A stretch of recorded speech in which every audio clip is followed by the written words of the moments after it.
Vamos abrir a nossa Bíblia no livro de 1 Crônicas, capítulo 4. 1 Crônicas, capítulo 4. Nós vamos ler a partir do versículo 9.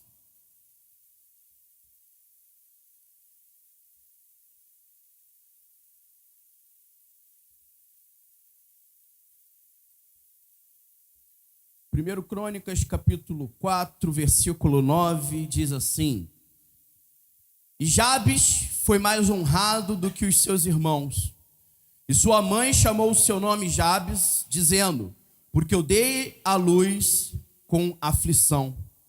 E Jabes invocou o Deus de Israel, dizendo: Se com a bênção me abençoares e alargares minhas fronteiras, seja a tua mão comigo, e me guardes do mal, de modo que ele não me aflija. E Deus lhe concedeu aquilo que ele solicitou.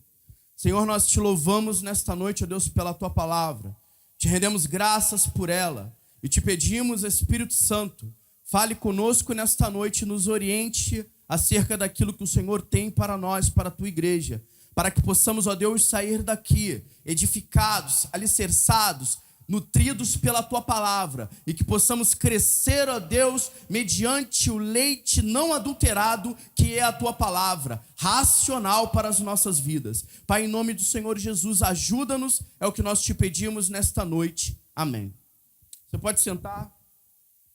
No início lá dos anos 2000, mais ou menos, se eu não me engano, 2002, 2003, houve uma certa badalação acerca de um livro chamado A Oração de Jabes.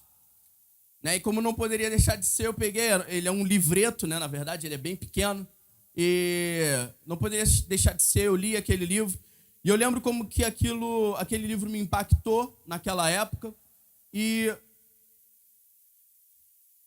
uma coisa que hoje eu percebo é que o meu entendimento sobre o que eu li no livro da Oração de Jabes, hoje é totalmente diferente do entendimento que eu tinha à época. Só para você ter uma ideia, se eu li aquele livro em torno de 2004, mais ou menos, eu tinha uns 2 anos de convertido. Então, era relativamente muito pouco tempo. Eu era um neófito na fé, alguém não experimentado na palavra da justiça, como recebemos a ministração ontem do pastor Ronaldo.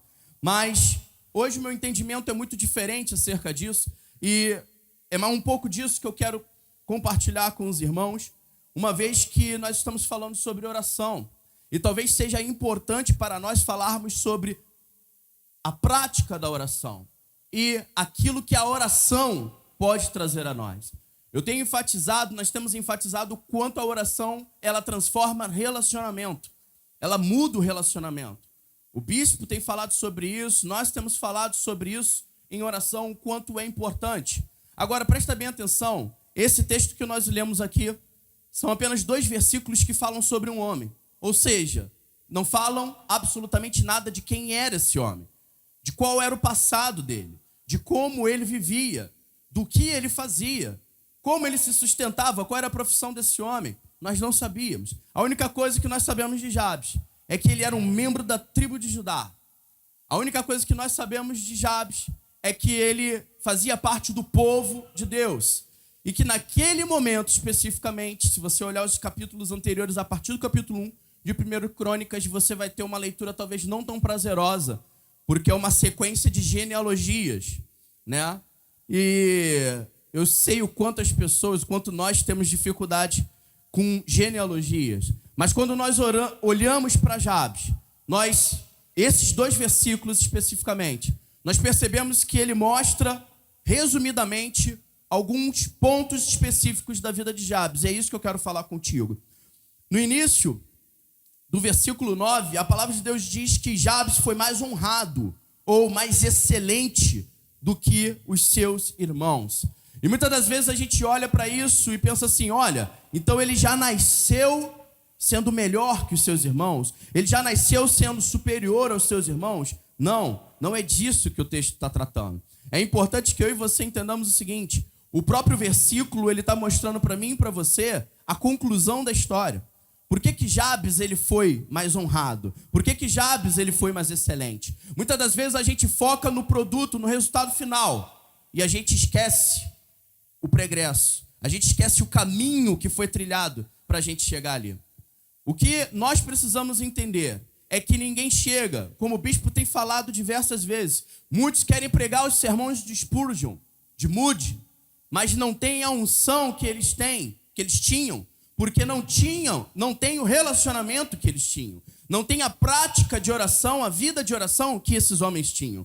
Então, muitas das vezes a gente quer o resultado final, a gente quer o produto, a gente quer chegar ao fim, mas a gente não quer percorrer o meio, a gente não quer passar pelas etapas, a gente não quer passar pelo processo que devemos passar. É importante a gente entender que Jabes, ele teve uma atitude, e é essa atitude que fez a diferença. Esse homem, a palavra de Deus diz aqui o seguinte: a mãe dele chamou o seu nome de Jabes porque dei à luz com aflição. Em outras palavras, o nome Jabes ele significa dor, né? Tristeza em alguma aplicação do nome dele. Então a gente poderia entender que Jabes seria traduzido como um homem de dores. E muitas das vezes eu não vou entrar aqui nesse mérito do que significava o nome para o povo de Israel. Mas eu quero que você entenda o seguinte: o nome ele representava o que a pessoa era ou o que a pessoa poderia ser, viria a ser. Ou seja, o nome poderia indicar algo profético, poderia indicar algo à frente.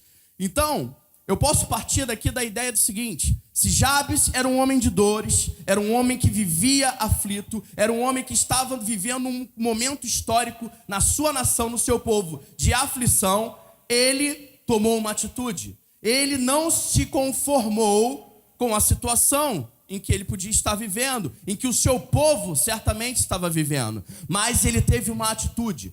E o que isso ensina para nós? Ensina para nós o seguinte: que muitas das vezes as circunstâncias elas são adversas em nossa volta, mas o que realmente determina a diferença, o resultado final, o produto do que nós vamos colher é o que nós fazemos no meio da adversidade. Esse homem, ele tinha um nome, como muitas das vezes a gente enxerga com olhos maus alguém que possa se chamar Maria das Dores, né? E tem outros nomes que a gente estigmatiza muito por causa disso. Mas eu quero te dizer uma coisa: não importa qual é o seu nome, não importa o que o seu nome significa, não importa o que o seu nome pode significar para os outros, não importa o que o seu nome significa agora, neste momento. O que importa é o que você vai fazer neste momento onde a situação não é favorável. Jabes, ele teve uma atitude, ele teve um comportamento, ele realizou uma ação. E essa ação é que realmente fez a diferença na vida dele. Quando nós lemos no início do versículo 9, que diz que Jabes foi mais honrado do que os seus irmãos, nós precisamos ler a sequência, porque no versículo 10 a palavra de Deus diz que Jabes invocou o Deus de Israel. A primeira coisa que eu quero tratar com você é exatamente isso. Jabes era um homem que, nesse momento, o início do versículo 10 mostra para mim e para você o seguinte: ele sabia a quem ele tinha que recorrer. E a pergunta é: a quem você recorre? A quem você vai? A quem você procura quando existe uma dificuldade? Você vai atrás do pastor Júlio? Você vai atrás do bispo? Que dificuldade? Eu posso te antecipar que você não vai ser bem sucedido se você procurar o pastor Júlio, se você procurar simplesmente o bispo. Mas se você não tiver uma atitude de oração, uma atitude que possa realmente fazer com que você se prostre, com que você busque aquele que verdadeiramente pode mudar todas as coisas, não adianta você procurar o homem ou a mulher de Deus, porque você precisa procurar a Deus e você tem acesso direto a Ele hoje, amém? Então preste atenção, Jabes ele vivia numa época em que as circunstâncias não eram favoráveis para o seu povo, para o povo de Judá, mas ele teve uma atitude. E a atitude dele foi, ele invocou o nome do Senhor. Ele olhou para o alto, como eu disse aqui quando preguei sobre a oração do Pai Nosso. Ele olhou para o alto, ele viu de onde ele poderia buscar o seu socorro. E ele buscou ao Senhor, ele invocou ao nome do Senhor. Ele não usou o nome de nenhum Deus, de nenhum rei de Israel. Ele não usou o nome de nenhuma autoridade, de nenhum grande guerreiro de Israel. Ele não usou o seu próprio nome. Ele não usou o nome do seu pai, ele não usou o nome de ninguém. Ele invocou, ele usou o nome do Deus de Israel, o Senhor dos exércitos. Ele tinha uma batalha para enfrentar. E quando nós temos uma batalha, quando a nossa vida é uma batalha, a quem nós recorremos? A quem nós clamamos? Muitas das vezes a gente fala assim, pastor, a gente clama a Deus. Mas será que é realmente isso? Se for, você pode ter certeza de uma coisa. O resultado, o produto final, ele vai ser diferente do que é agora nesse momento. O seu futuro, o amanhã, será diferente do que está sendo agora o seu presente. Eu quero continuar aqui no versículo 10. Jabes invocou o Deus de Israel dizendo: se com a bênção me abençoares e alargares minhas fronteiras, seja a tua mão comigo e me guardes do mal, de modo que ele não me aflija. E eu quero justamente nesse ponto voltar justamente no nome de Jabes. Um homem de dores, um homem de aflição, um homem que apresenta o seu problema, a sua realidade a Deus. Senhor, se o Senhor me abençoar e me livrar desta aflição, se o Senhor expandir as minhas fronteiras, se o Senhor me der crescimento, a primeira coisa que Jabes faz ao invocar o nome do Senhor é pedir a bênção de Deus. Não adianta eu fazer como muitas das vezes nós fomos ensinados a vida toda, simplesmente chegar lá para o meu pai e para a minha mãe e falar: bênção pai, bênção mãe, e eles falarem: Deus te abençoe. Não adianta isso ser um ritual simplesmente. E eu não estou aqui criticando essa prática, eu acho essa prática muito boa, muito saudável, apesar de hoje isso estar em desuso e ser tratado até como algo retrógrado, arcaico. Mas eu digo para você, é uma prática boa, principalmente quando uma criança é ensinada a pedir a bênção para os seus pais e os seus pais são homens e mulheres de Deus. Porque eles realmente têm bênção de Deus para dar. Agora, a primeira coisa que Jabes faz é pedir a bênção de Deus. Ele não simplesmente invoca o nome do Senhor. Ele não usa o nome do Senhor como um amuleto. Ele não usa o nome do Senhor como algo mecânico, como uma reza, como algo repetitivo, uma vã repetição. Mas ele invoca o nome do Senhor e ele pede a bênção, porque ele reconhece que Deus, o Deus de Israel, o Deus do seu povo, o Deus dos seus antepassados, dos seus pais, é o único que pode verdadeiramente abençoar. Muitas das vezes a gente pode ir atrás da irmãzinha de oração, do pastor ungidaço, daquele profeta, aquele apóstolo que revela e que descobre tudo sobre o futuro. Mas o que Deus espera de nós é que nós venhamos a buscar a bênção verdadeiramente naquele que pode dar a bênção. Deus usa homens e mulheres, sim, para abençoar o seu povo, para instruir o seu povo, para edificar e direcionar o seu povo. Mas é importante que eu e você entendamos o seguinte: o véu não foi rasgado à toa. E muito menos, ele não foi costurado, como alguns malucos querem que seja. O véu foi rasgado de alto a baixo para dar acesso livre. Jabes não tinha isso ainda. Jabes não tinha esse entendimento. Mas mesmo assim, ele não foi ao sacerdote. Ele entrou no particular, no secreto do seu quarto, eu posso imaginar. E ele invocou o Deus de Israel. Nós somos o Israel de Deus. Nós somos o povo de Deus, a igreja do Senhor. E nós temos que invocar o nome do nosso Deus, porque só Ele tem a bênção. A segunda coisa que Jabes pede: se alargares as minhas fronteiras. Eu quero que você entenda uma coisa. Quando vier o ano, a gente traça um monte de metas, um monte de propósitos, objetivos, alvos a serem alcançados. E muitas das vezes a gente traça aquilo, a gente faz uma lista, e a gente começa até o primeiro mês, o segundo mês, de repente vai até o terceiro, os mais otimistas e perseverantes vão até o quarto, chega lá no quinto mês, já começa, né?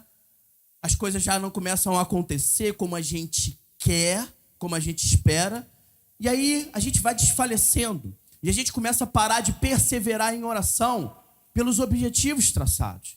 Preste atenção numa coisa: se eu e você, como homens e mulheres de Deus, como a igreja de Cristo, Temos sonhos que são colocados por Deus no nosso coração.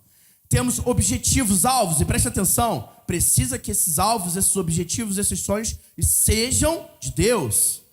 Porque se você tiver sonhos, objetivos e alvos que não estejam dentro da vontade de Deus, você pode morrer de orar. Não vai acontecer. E a frustração vai ser certa. Agora, se nós somos direcionados pelo Espírito Santo nos propósitos, nos alvos que traçamos no final do início para o ano seguinte, nós podemos entender o seguinte: nós precisamos entender que Deus, Ele faz com que tudo aquilo que nós sonhamos, e que, como a sua própria palavra diz, que os nossos pensamentos, eles são assim, ó, pequenininhos. Os nossos objetivos, muitas das vezes, eles são medíocres. Eles são humildes demais para o Deus que nós servimos. Mas quando nós colocamos os nossos sonhos, os nossos alvos, os nossos projetos, os planos da nossa vida nos pés do Senhor e pedimos: Senhor, se o Senhor alargar as minhas fronteiras, se o Senhor expandir os meus planos, se o Senhor multiplicar os meus sonhos, Ele fará. A palavra de Deus está mostrando claramente que Jabes, ele fez uma oração específica. Eu quero falar com você nessa noite exatamente isso. Eu quero que você saia daqui entendendo isso. A sua oração para Deus, ela precisa ser específica. Como muitas das vezes o bispo falou aqui, você precisa dar nome aos bois. Seja para confessar um pecado, falar o nome do pecado. Seja para pedir algo, sim, para que Deus multiplique, para que Deus cresça. Como essa mulher teve o azeite multiplicado pela palavra do homem de Deus, pela palavra do profeta. A multiplicação, ela acontece pela mão do Senhor. Eu posso ser muito inteligente, eu posso ser um homem muito entendido acerca da área em que eu trabalho ou da área que eu estudo, eu posso ser muito competente em tudo que eu faço. Se a mão do Senhor não estiver sobre a minha vida, como esteve sobre a vida de Neemias, ao empreender o projeto de reconstruir os muros de Israel, nada acontecerá. Então não adianta eu ter muito intelecto, eu ter planos, eu ter estratégias humanas, eu procurar os melhores coaches da face da terra. Se Deus não alargar, não expandir as fronteiras da nossa vida, nada acontecerá. Nós precisamos pedir e sermos específicos com Deus, uma vez que a vontade de Deus esteja no centro da nossa vida, que nós tenhamos ela aqui na nossa vida. Porque quando eu quero e peço apenas pela minha vontade, e quando eu não permito que o Espírito Santo me dirija no que eu devo orar, falar, pedir a Deus, como está escrito em Romanos 8,16, quando eu não sou direcionado, eu peço mal, eu peço errado, eu chego diante de Deus de forma errada. Como domingos passados, domingos retrasados aí, eu falei sobre a oração do Pai Nosso. Quando nós chegamos diante de um rei, ninguém chega de qualquer jeito. Ninguém se dirige a um rei de qualquer jeito. Ninguém fala com um rei de qualquer jeito. Há um pronome de tratamento específico para você falar com um rei. Ninguém fala com um juiz de qualquer jeito. Ninguém fala com uma autoridade de qualquer jeito. Eu não estou aqui querendo ser radical, né, ou seguir o raciocínio aí como alguns pastores que eu tenho visto pregarem aí pelo YouTube da vida, dizer que você não pode chamar Deus, Jesus, de você, que é um pronome de tratamento muito íntimo, muito pessoal. Isso, o problema não é esse. O problema é na intenção do meu coração. Como que eu estou chegando para falar com Ele? Como que eu estou reconhecendo que é Ele que ouve a minha oração? Será que eu acho que Deus ouve a minha oração como um empregado, um subordinado, um subalterno ouve a ordem de um chefe? Ou será que eu entendo que é justamente o contrário? É um Deus que é Senhor, é dono, é proprietário da minha vida. E eu como servo, mas que também sou amigo. Isso talvez seja complexo para a gente entender, mas é um mistério maravilhoso. Porque nós somos amigos e nós podemos chegar diante dele e falar com intimidade. Mas o que o Senhor quer é que nós sejamos específicos. Quando eu falei anteriormente sobre oração, eu falei que a nossa oração ela precisa ser feita com intelecto, com inteligência. Eu preciso saber o que eu estou falando. Não pode ser mecânico. Porque quando a oração é mecânica, eu começo a falar, pedir uma coisa atrás da outra. Quando eu termino, digo amém, eu nem lembro o que eu orei. Tem alguma coisa errada. A prática da oração não pode ser desse jeito. Eu preciso ser consciente. É por isso que o apóstolo Paulo ele vai dizer, olha, eu preciso orar no Espírito sim, mas eu também preciso orar com a minha mente, com o meu intelecto. Ou seja, eu preciso ter consciência do que eu estou falando com Deus. Jabes ele fez uma oração inteligente. E quando ele pede que o Senhor alargue as minhas fronteiras, ele está pedindo que Deus expanda os sonhos, expanda os objetivos, expanda o alcance. Se eu e você confiarmos, como a própria palavra de Deus desencoraja totalmente, mas se eu e você confiarmos no que eu posso fazer com a força do meu braço, da minha competência, da minha capacidade, a fronteira vai ser pequenininha. Mas se eu confiar no braço, na poderosa mão do Senhor, a fronteira será larga, será infinita. E aí será como Deus falou com Abraão. Abraão, você olha para o céu? Você consegue contar? Você consegue enxergar o limite do que eu vou fazer contigo? O limite da tua fronteira? Assim como Abraão não pôde contar as estrelas do céu, assim como Abraão não pôde contar os grãos de areia, assim como Abraão não pôde enxergar os limites da fronteira, isso Deus tem para a sua igreja. Fronteiras sem limite, porque Deus não trabalha com aquilo que é humano. O homem estabelece fronteiras, Deus trabalha sem fronteiras. A terceira coisa que Jabes pede para Deus é exatamente isso: seja a tua mão comigo e me guardes do mal. Essa é a terceira coisa que Jabes faz ao pedir e falar com o Senhor. Pedir a mão de Deus. Porque Jabes entendeu, e assim ele pediu, que só a mão de Deus poderia livrá-lo do mal. Você lembra da oração do Pai Nosso? Livra-nos do mal. Jabes entendeu que só a mão do Senhor pode nos livrar do mal. Não adianta eu pensar, e ontem no culto regional, o pastor Ronaldo ele falou uma coisa que muitas das vezes as pessoas podem interpretar errado. E a gente tem que ter muito cuidado ao falar realmente. Mas eu mesmo já falei isso aqui há bastante tempo atrás. Não importa o que você faça ou você deixe de fazer. Não importa se o que você faz é mal ou bom diante dos olhos do Senhor. O amor de Deus ele não vai diminuir por você. Assim como o amor de Deus não tem condições de aumentar. Porque o amor de Deus é. O amor de Deus ele não está. Ele é, e por isso ele é infinito, assim como Deus é infinito. Assim como Deus é eterno, o amor dele é eterno e dura de geração em geração. E é justamente por entendermos que Deus ele é amor. E como o bispo falou diversas vezes aqui, eu quero fazer minhas as palavras do bispo. Deus não está com raiva de você. Deus não quer se vingar de você. Deus ele não quer castigar você. Ele não quer colocar você no colo, de bruço, com o bumbum para o alto, como a gente ilustra muitas das vezes os pais fazendo para repreender, e te dar tapa no bumbum e dizer que você é um filho mau. Ele quer te pegar no colo sim, mas para te afagar e mostrar que não importa o que você tenha feito, não importa como você tem vivido até este momento, porque Ele quer limpar a sujeira da tua vida. Ele quer purificar a tua vida do pecado. Ele quer fazer, como uma vez eu escutei a ilustração muito pertinente, muito sábia do pastor Douglas Gonçalves, usando a ilustração de um pai, de uma mãe que tem um filho recém-nascido. Eu passei por isso e eu consegui na época ouvir essa ilustração e ver a minha vida, de poder pegar e tirar a fralda cheia de caquinha da minha filha, muitas das vezes aquela caquinha que espalhava, saía, vazava pela fralda, e às vezes você tinha que tirar a fralda suja e dar um banho, porque lenço umedecido não resolveria. E muitas das vezes isso ilustra o que Deus faz conosco.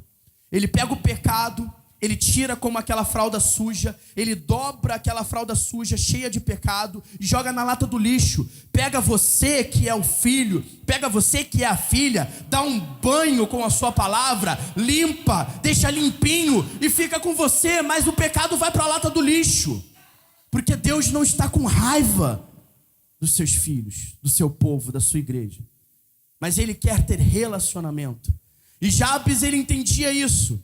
E aqui foi o pontapé inicial desse relacionamento, que fez com que Jabes clamasse ao Senhor e pedisse: se a tua mão for comigo e me livrar do mal.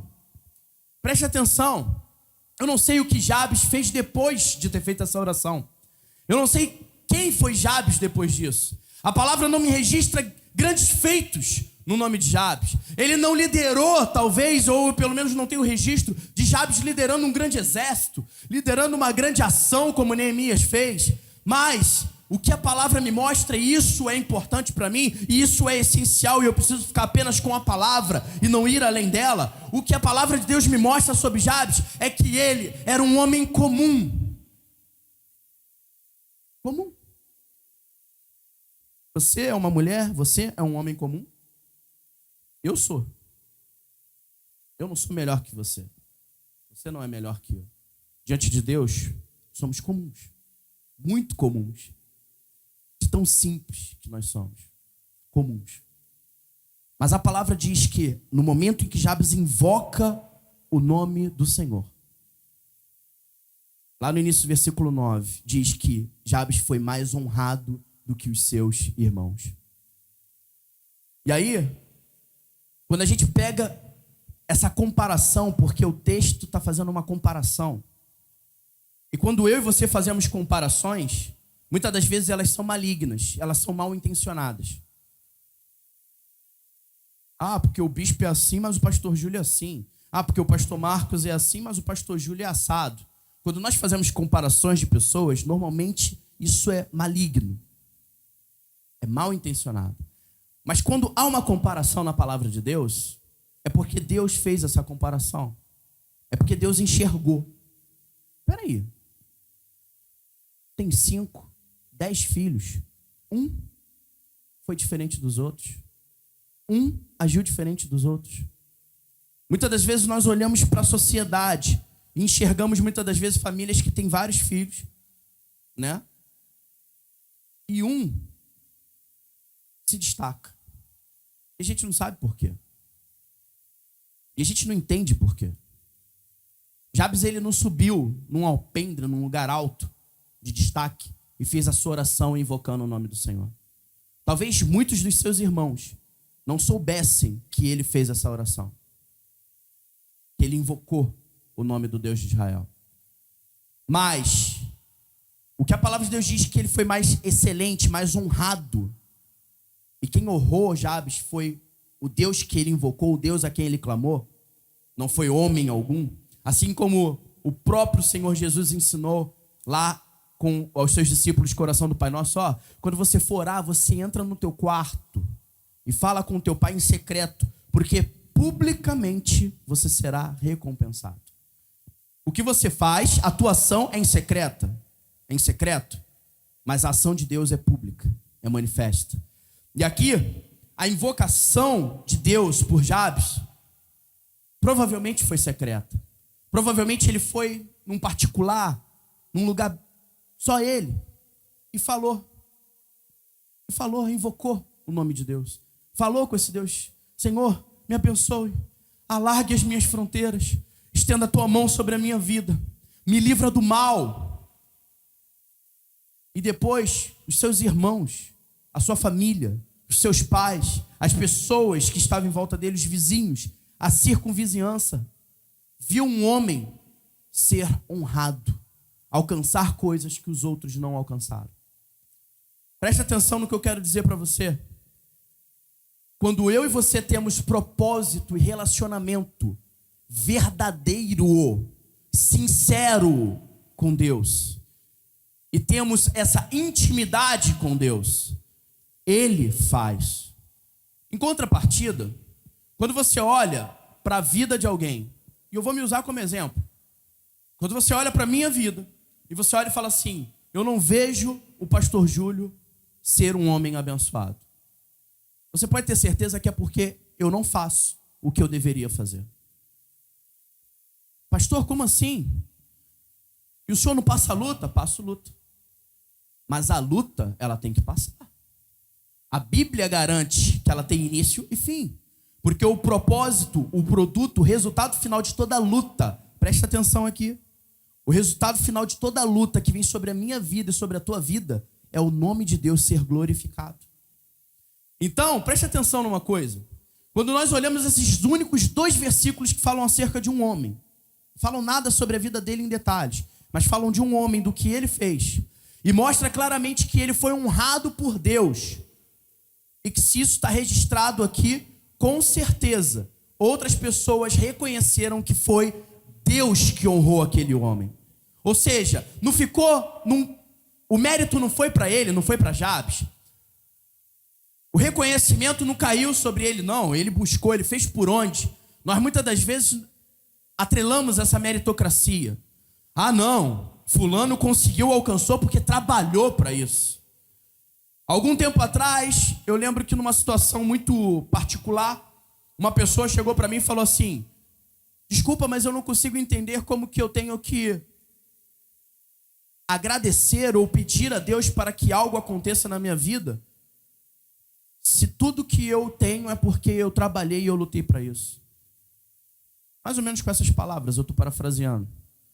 E aí naquele momento eu olhei e falei assim: mas você pode ser muito inteligente, mas se você não entender que o que está aqui dentro é Deus que sustenta, não tem sentido.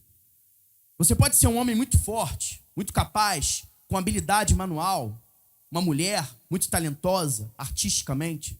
Se você não entender que esse dom, esse talento, foi Deus que colocou na tua vida, qual é o propósito? Jabes, ele entendeu e ele fez essa oração, porque ele sabia que o único que poderia mudar o futuro dele era o Deus de Israel. E por fim, a palavra diz assim no versículo 10: e Deus lhe concedeu aquilo que ele solicitou. O final do versículo 10 mostra aquilo que as pessoas viram no início do versículo 9. Deus fez conforme Jabes pediu, conforme Jabes falou. Muitas das vezes a gente tem medo de subir aqui e pregar e falar que se você pedir, Deus vai dar. Mas a palavra de Deus diz: pedi e dar-se-vos-á, será dado. É uma garantia. Não é pedi e talvez aconteça. Pedi, quem sabe, se Deus estiver num dia bom, bem-humorado, Ele talvez faça. Não. Pedi e será dado. É claro que a gente precisa saber como pedir. E aí eu volto a dizer que o Espírito Santo precisa nos orientar, nos direcionar. Por isso, preste atenção numa coisa. Nós temos falado sobre oração. Mas o princípio da oração, o princípio para que eu e você tenhamos uma vida de oração, o princípio para que a nossa vida de oração tenha resultado prático, resultado visível, porque muitas das vezes a gente passa anos orando por algo e aquilo nunca acontece. Talvez porque não seja o tempo de acontecer, mas talvez seja porque a gente não esteja se posicionando da forma como deveríamos. Então a gente precisa ser direcionado pelo Espírito Santo. A chave para que a vida de oração seja bem sucedida é se sujeitar, se humilhar diante do Espírito Santo de Deus. Se eu não entender que é Ele que direciona a minha mente, como eu falei, eu tenho que orar com a mente, com o intelecto, sim. Mas é o Espírito Santo que direciona o que eu vou falar com Deus. Eu preciso me submeter a Ele. Eu preciso me sujeitar a Ele. Porque quando isso acontece, quando eu ajo dessa forma, eu posso fazer uma oração semelhante a de Jabes, dando nome aos bois, sendo específico, falando aquilo que eu gostaria, que eu quero que o Senhor realize na minha vida. E Ele assim fará. Vamos nos colocar de pé nessa noite.